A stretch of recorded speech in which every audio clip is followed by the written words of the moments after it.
अपनी इस कहानी के बारे में जया जी कहती हैं कि ये कहानी जब लिखी थी ना ये पता था कहानी क्या होती है, ना ये कि लिखना क्या होता है, ना कोई बताने समझाने वाला था। लिखते ऐसे थे जैसे जुर्म कर रहे हों, बस अपनी तन्हाई को बहलाने पढ़ा लिखा करते थे। बचपन में ही शब्दों का हाथ जो पकड़ा तो ये दोस्ती अब तक बरकरार है। अब तो ये जान लेके भी मान नहीं रही। तो ये पहली कहानी लिखकर हंस में भेजी, डरते डरते। मनोरमा में भी। जब मनोरमा में छप गई तो लगभग 6 महीने बाद राजेंद्र यादव का पत्र आया।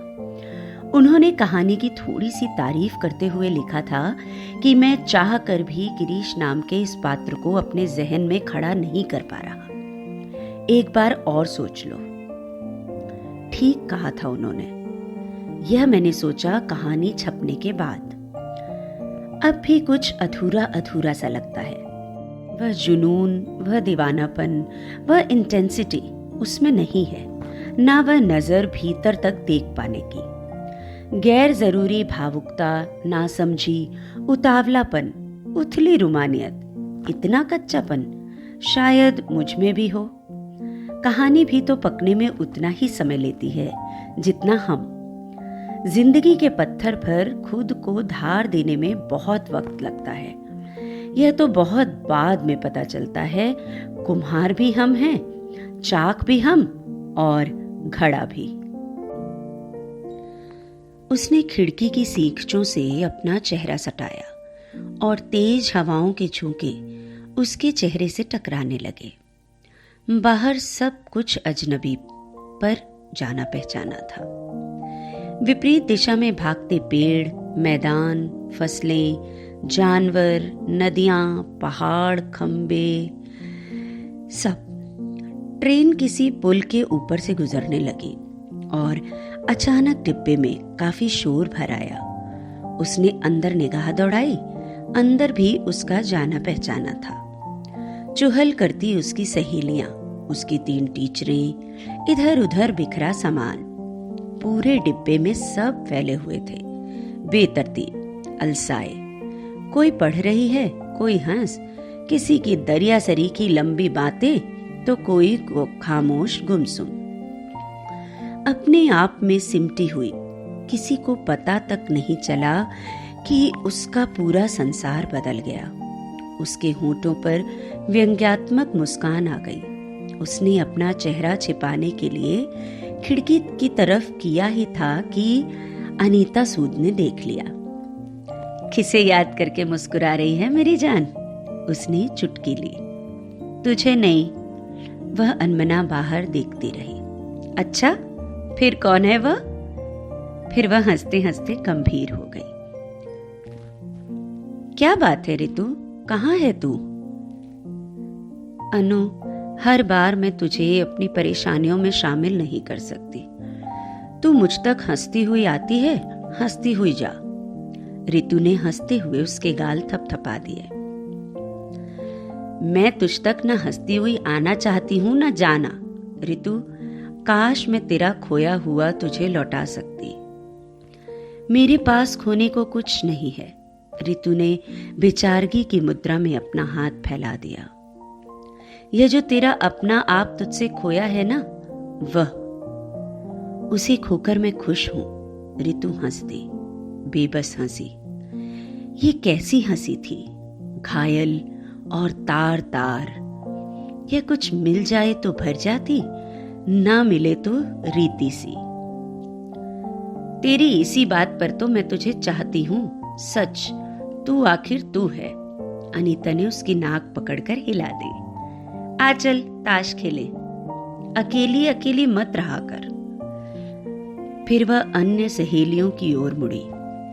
सुमन, रोजी, लिली, कुसुम, वीनू, आ जाओ ताश खेलें। और सब ने मिलकर बनाई जगह, पेटियां जमाई और खेल शुरू हो गया। कितना अच्छा है सब भूल कर जीना। ये लोग, ये लड़कियां कितनी खुशनसीब हैं किस तरह बेपरवाह से जीती हैं, कितने मजे से। और एक वह है, जीने के कितने अजब तरीके हैं उसके पास। जिए तो एक पल जी ले, ना चाहे तो ऊपर से बरस गुजर जाए। वह सतह पर खामोश बैठी रहती है। यह खामोशी क्या है? तटस्थता, खालीपन, वैराग्य या भूकंप के पहले का सन्नाटा। अपने बारे में लगातार सोचते हुए कई बार उसे लगता है वह बेहद आत्मकेंद्रित होती जा रही है, जो उसके अंदर के रचनाकार के लिए गलत है।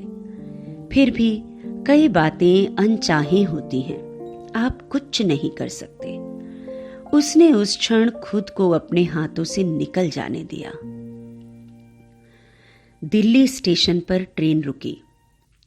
स्टेशन की चकाचौंध से सब चमत्कृत तो था ही, पर रितु का दिल उछलकर उसके कंठ तक आ गया। हर बात में एक नया अर्थ था, नया और गहरा। कोई नहीं समझ सकता, बस वही जानती थी। रात के 12 बजे भी उसकी आंखें रोशनी से चकाचौंध क्यों हैं? क्यों यह भीषण शोर उसे मध्यम संगीत लग रहा है? क्यों हर शख्स उसे ही देख रहा है? क्यों हवा में खुशबू घुल गई है? क्यों क्यों? कितने प्रश्नों का उत्तर वो देती। उसने अन्य लड़कियों के साथ सामान उतारना शुरू कर दिया। फिर सभी ने अपना अपना सामान उठाया और टैक्सी स्टैंड की तरफ चल पड़ी, तो जैसे सारा शहर रितु के स्वागत में मुस्कुरा दिया। नियॉन लाइट्स जैसे पलट पलट कर उसे देख रही हैं। आज वह कितनी खुश है, कितनी उदास, कितनी व्याकुल। अनु, यह शहर कितना खूबसूरत है। सब कुछ है यहाँ, सब कुछ, उसने अनु के कान में धीरे से कहा। हाँ, सब कुछ है यहाँ, बस तू नहीं है। और अभी तूने इसकी खूबसूरती देखी ही कहाँ है। और ऋतु, सिर्फ जगह ही खूबसूरत नहीं होती, लोग भी तो। हाँ अनु, कुछ लोग भी बड़े खूबसूरत होते हैं, चाहे जिस तरह उन्हें देखो, किसी भी कोण से। ऋतु कहकर शर्मा गई। उसने अनु के कंधे पर मुंह छुपा लिया।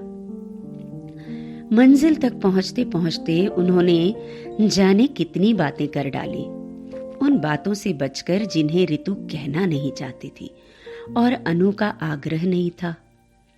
मंजिल, ऋतु को सोचकर हंसी आ गई। जहां वह जा रही है, मंजिल तो नहीं, हाँ पड़ाव जरूर है, वह भी सिर्फ एक दिन का। फिर वह आगे निकल जाएगी, पड़ाव पीछे रह जाएगा। पड़ाव नहीं, ऋतु उसे पड़ाव भी नहीं मानती। फिर वह आगे किसके लिए चलेगी? अगली किसी मंजिल की तलाश में, या सिर्फ इसलिए कि चलना सबकी नियति होती है, उसकी भी। उसने अनीता की ओर देखा। वह दिल्ली की खूबसूरती देखने में व्यस्त थी। यह अनु भी बड़ी प्यारी है, जो बता दो समझ जाएगी।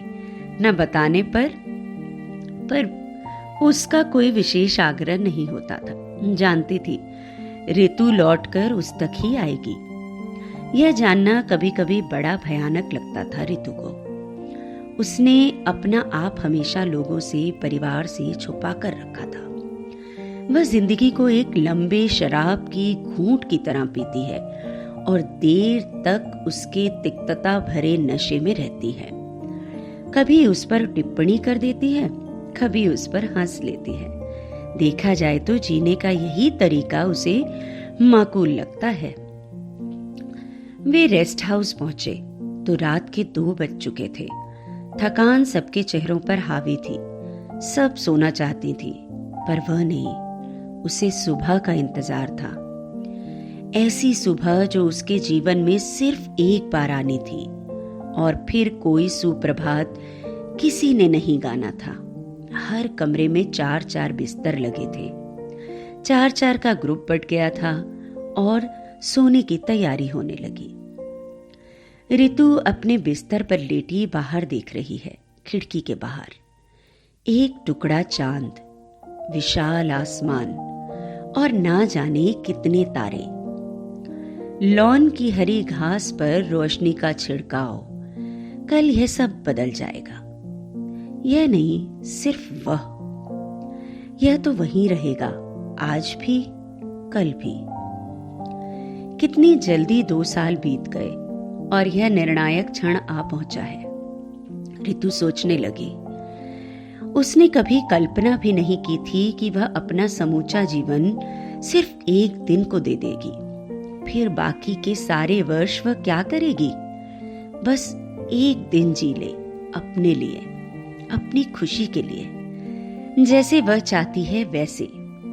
बाकी के वर्ष चाहे उसे दूसरों के लिए ही जीना पड़े, वह जी लेगी उसी तरह। इस एक दिन के सिवा है ही क्या उसके पास जीने को, देने को? उसे वे सारी पंक्तियां ठीक ठीक तो याद नहीं जो उसने किसी पत्रिका में पढ़ी थी, पर कुछ लाइंस उसे अभी भी याद है। हवा, पेड़ पौधे, जमीन, खुशबू, फूल, यादें, पहाड़, कविता, सपने, बातें, धूल। तुम किसी एक को चुनो और रहो सारी उम्र साथ, उसके साथ, शिकायत ना करो। उसने लेखक का नाम पढ़ा, गिरीश। उसने उसे एक पत्र लिखा था कि वह सिर्फ सपनों के साथ रह रही है, बगैर शिकायत के।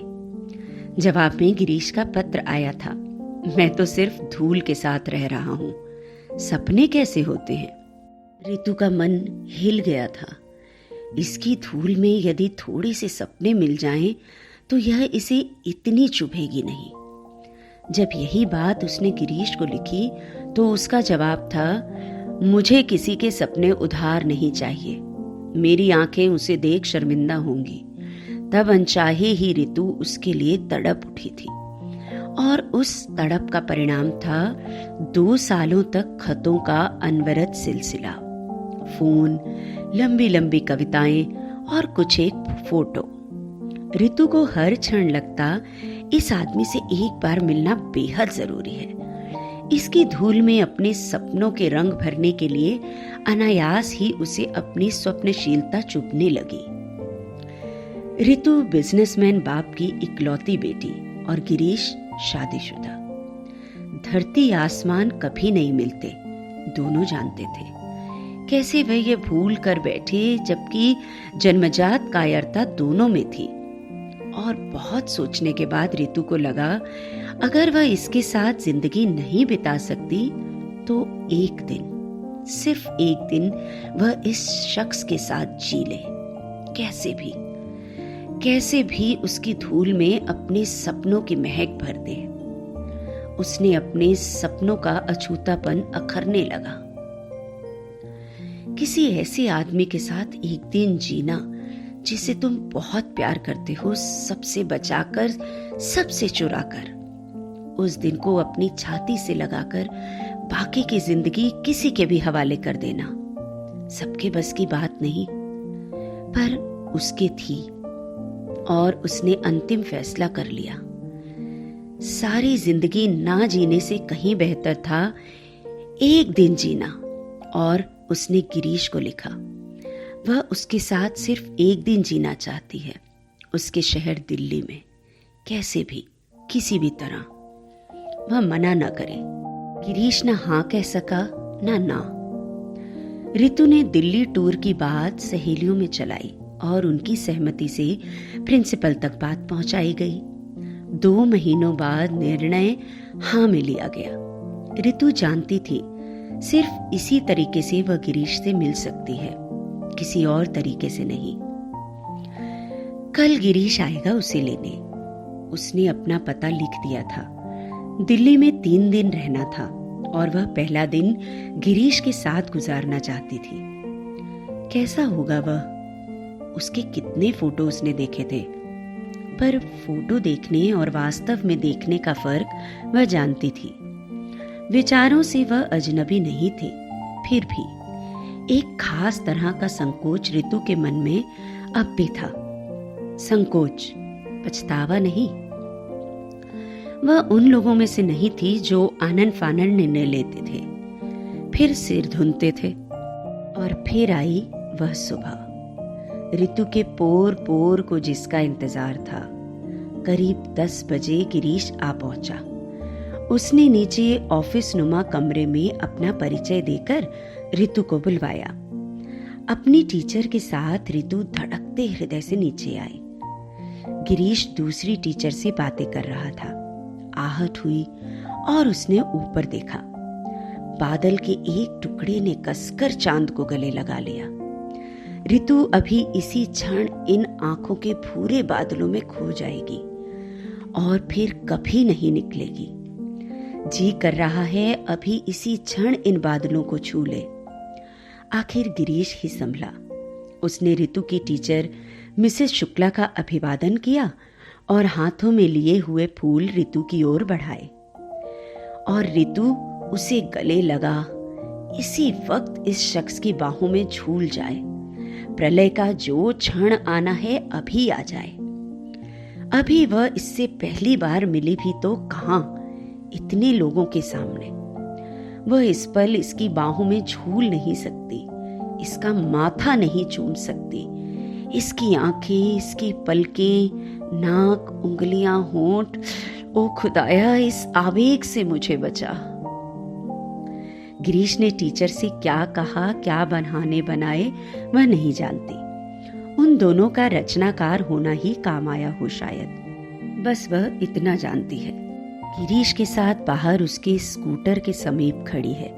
कितना प्यारा है यह। इसके बाल, इसके भवें, आंखें, ठोड़ी, कुछ भी तो पराया नहीं है। ऋतु का मन किया इसके बाल बिखरा दे आगे बढ़कर, फिर यह और भी खूबसूरत लगेगा। गिरीश ने शायद उसके मन की बात समझ ली। उसकी नाक पकड़कर हल्के से हिला दी। दोनों हंस दिए। सारा संकोच बह गया। गिरीश स्कूटर चला रहा है। वह उसकी पीठ से गाल सटाए दोनों बाहें उसकी कमर में बांधे बैठी है। गिरीश उसे बता रहा है, देखो यह शहर बहुत खूबसूरत है। यहाँ की सड़कें, बड़ी बड़ी इमारतें, यहाँ के लोग, यहाँ की रेस जैसी जिंदगी, यहाँ की भव्यता। यह क्या कहे जा रहे हो इडियट, कुछ अपनी बातें करो। वह उसकी पीठ से गाल सटाए आंखें बंद किए बस जी रही है। खुदाया, यही जिंदगी है, यही जो मैं तुमसे चाहती थी। जितनी देर मैं यह जी सकूं, यह पल, यह क्षण, यह दिन। ऋतु, तुम बहुत अच्छी हो, बहुत प्यारी। अचानक गिरीश ने कहा तो ऋतु चौंकी, फिर हंस पड़ी। अच्छा, मैंने सोचा तुम खूबसूरत कहोगे। ऋतु, हम देर से मिले, तब जबकि हम फैसले लेने की स्थिति से गुजर चुके थे। स्थितियां क्या हमारी बनाई हुई नहीं? हम उन्हें बदल सकते थे, पर हम कायर हैं। हम दूसरों के सोचने की इतनी अधिक परवाह करते हैं कि कई बार हम अपने जीने का ढंग बदल देते हैं। बदले में हमें क्या मिलता है? ऋतु ने तिक्त स्वर में कहा और उसकी आंखें भर आईं। नहीं, आज नहीं रोना। यह दिन तो तेरे जीने के लिए बना है। रोने का क्या है? सारी उम्र पड़ी है। सिर्फ एक दिन। गिरीश स्कूटर रोककर उसके करीब चला आया। उसके स्वर में जाने क्या था। मजबूती से संभाला गया। ऋतु का मन पिघलने लगा। वह आगे बढ़कर उससे लिपट गई। गिरीश ने उसे कसकर अपनी छाती से लगा लिया और वह जिंदगी की सख्त पथरीली राहों से छोटे छोटे सपने चुनने लग गई। छोटे छोटे सुख, हल्के भूरे नर्म पंखों वाली चिड़िया की तरह, जो नन्हे नन्हे पंजों से एक हथेली से दूसरी तक फुदकती। यह सुख है। हाँ, यही सुख है। हल्का गर्म, भूरा, मुलायम, रोएदार।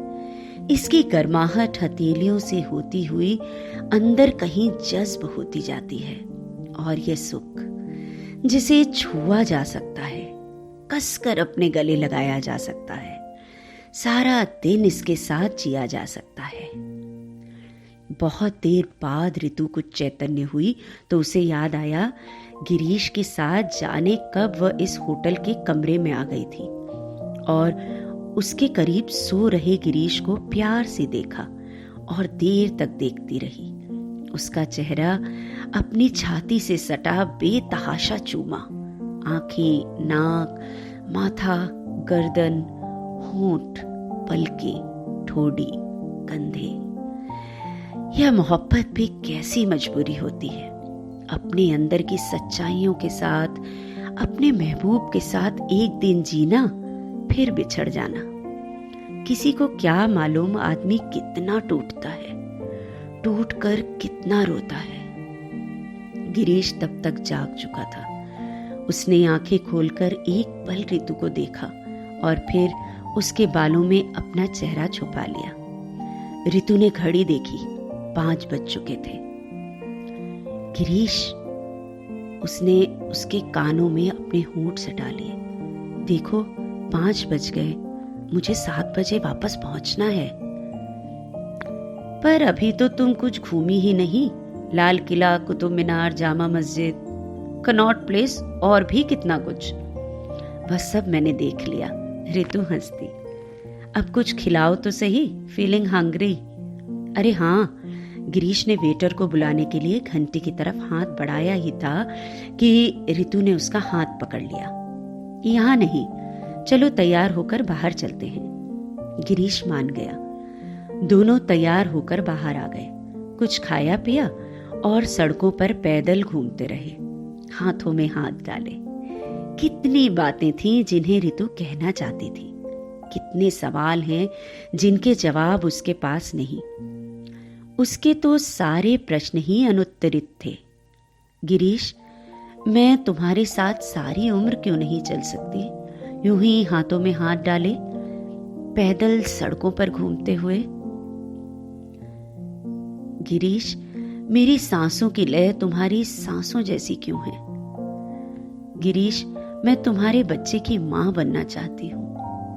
गिरीश, मैं सारी उम्र तुम्हारी आंखों की रोशनी की पगडंडी पर क्यों नहीं चल सकती?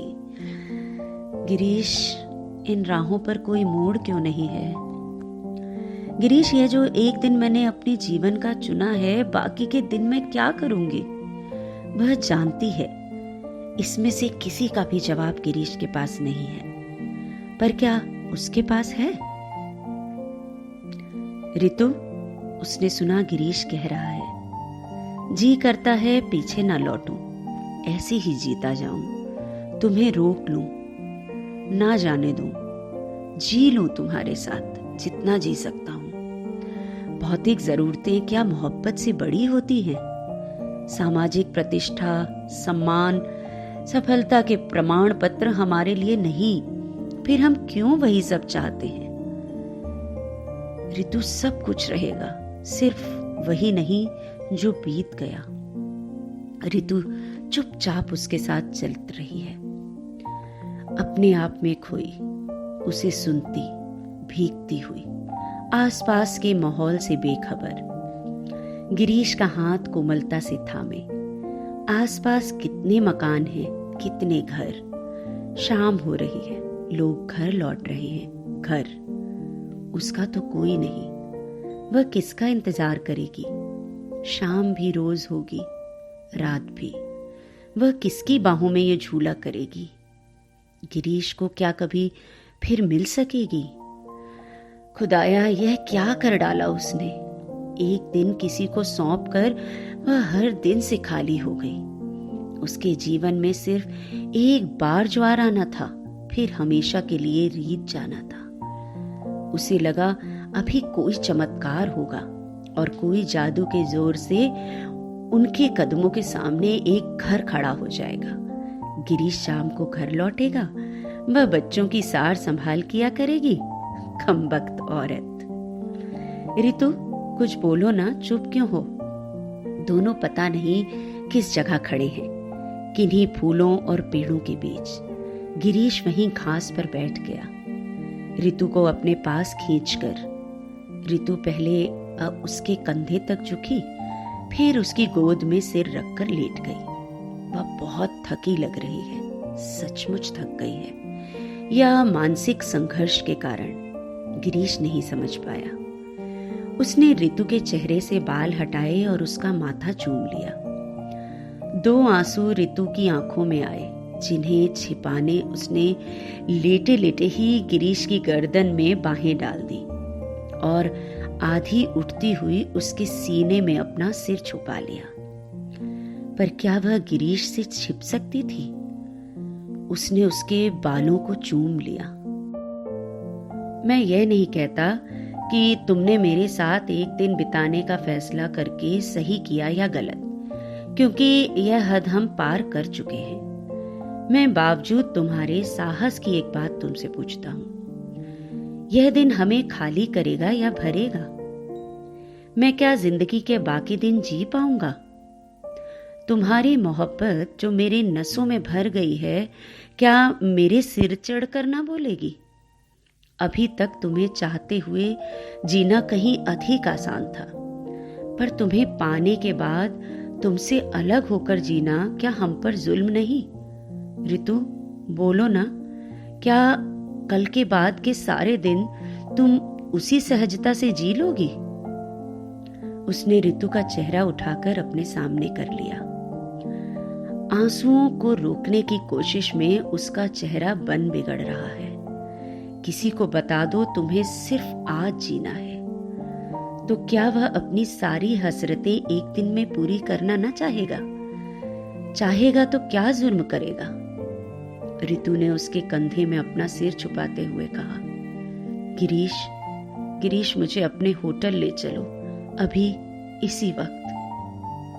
चलो। गिरीश ने उसे सहारा देकर उठाया और अपने साथ ले लिया। 7:30 बज चुके और उस कमरे में मोहब्बत सैलाब की तरह बह रही, बाढ़ तोड़ कर आई नदी की मानिंद। कोई सारी जिंदगी का प्यार एक दिन में कैसे कर सकता है? रितु नहीं जानती थी, गिरीश भी नहीं। बाहें बदन से अलग नहीं होती, कसती जा रही हैं। जितना पा सकते हो पा लो, अगला क्षण कयामत का क्षण होगा। सारी जिंदगी तो तुम्हारी आंखें उसे देखना चाहेंगी जिसे तुम सबसे ज्यादा प्यार करते हो। तुम सब देखोगे, बस उसे नहीं। रितु पर जैसे जुनून सवार था। ये 2 बदन अनंत काल तक साथ रही, समय कहीं नहीं जाएगा, इनकी चौखट से लगकर बैठा रहेगा। जब ये चाहेंगे तभी उठेगा, आगे बढ़ेगा। आज समय ने सिर झुका लिया है, बस अंदर से टूटी फूटी आवाजें उस तक पहुंच रही हैं। गिरीश, मुझे बहुत प्यार करो। ये न जाने कैसी प्यास है। इस प्यार की जितना मिलता है कम पड़ता है। गिरीश, चलो हम कहीं भाग चले। तुम्हारे साथ मैं कहीं भी जी लूंगी, फुटपाथ पर, नदी किनारे, पेड़ों के नीचे, पहाड़ों पर, कहीं भी।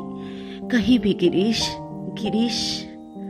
समय ने उठकर चलना आरंभ कर दिया है।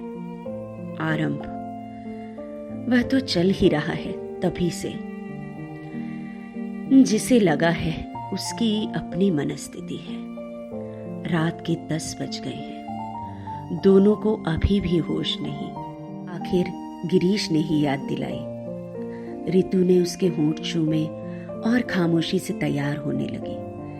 गिरीश ने तैयार होकर 2 कप चाय मंगवाई और कुछ खाने को भी। दोनों ने सिर्फ चाय पी और बाहर आ गए। गिरीश स्कूटर चला रहा है, रितु चुप है। जाने क्या खोया, क्या पाया। उसका अपना आप ही उससे कुछ खो गया। जाने वह खुश है या उदास। रास्ते भर कोई कुछ न बोला। मौन की भाषा कहीं अधिक सार्थक होती है। रेस्ट हाउस के सामने स्कूटर रुका। रितु उतरकर उसके सामने आ गई। गिरीश, मैं सोचती थी यह एक दिन मैं अपनी छाती से लगाकर आराम से जी लूंगी। अब तो मेरे सारे दिन ही खो गए। उसकी आवाज कांप रही है, वह समूची कांप रही है। गिरीश ने एक गहरी सांस ली, उसके गाल थपथपाए और दोनों अंदर आ गए। चौकीदार ने उन्हें घूर कर देखा। टीचर और सहेलियां बाहर आ गए। ऋतु नहीं जानती उन्हें क्या क्या फब्तियां और आक्षेप मिले, गिरीश ने किस तरह सफाई दी। बस इतना याद है कि गिरीश ने उसका हाथ हल्के से दबाकर छोड़ दिया और हारे हुए कदमों से बाहर आ गया।